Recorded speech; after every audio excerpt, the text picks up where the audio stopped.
سوائے اللہ کے کسی کو بھی اپنے قلب کے بہلنے کا، دل کے خوش کرنے کا سہارا نہ بنائیے.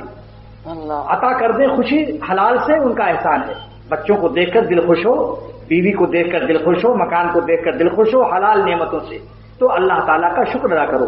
الحمدللہ الذی بنعمتہ تتم الصالحات. یہ روایت ہے کہ جو نعمت کو دیکھ کر یہ پڑھ لے گا اللہ اس کی نعمت میں برکت دے گا، چھینے گا نہیں. اگر چاہتے ہو بیوی سلامت رہے، بچے سلامت رہے، مکان سلامت رہے، تو یہ دعا جس چیز کو دیکھ کر دل خوش ہو یہ دعا پڑھ لیا کیجیے. کیا؟ الحمدللہ الذی بنعمتہ تتم الصالحات. الحمدللہ الذی بنعمتہ تتم الصالحات.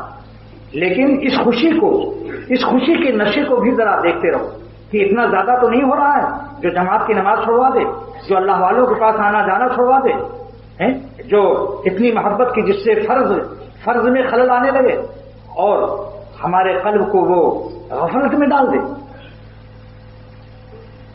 اس لیے اللہ تعالیٰ کی محبت کو غالب رکھنا ساری دنیا کی محبتوں پر فرض ہے. یہ بھی فرض ہے. دیکھ لو تفسیر بیان قرآن، اللہ تعالیٰ کی محبت کو تمام محبتوں پر غالب رکھنا فرض ہے. کیونکہ جس دن خدا کی محبت 99 ہوئی اور دنیا کی 100 ہو گئی، پھر نماز روزہ ہر چیز خطرے میں آ جائے گا. جب تک آپ کے پاس کوئی نہیں ہوگا تو آپ مسجد جائیں گے، بیوی آ جائے گی وہ کچھ نہ کچھ گڑبڑ کر دے گی. غالب کا وہ شعر کہ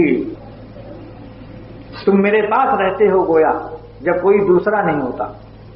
اللہ کی یاد جب کریں گے جب کوئی دوسرا نہیں ہوگا. اور شان کیا ہونی چاہیے؟ دوسرا ہو. اس لیے میں نے اس شعر کو بدل دیا،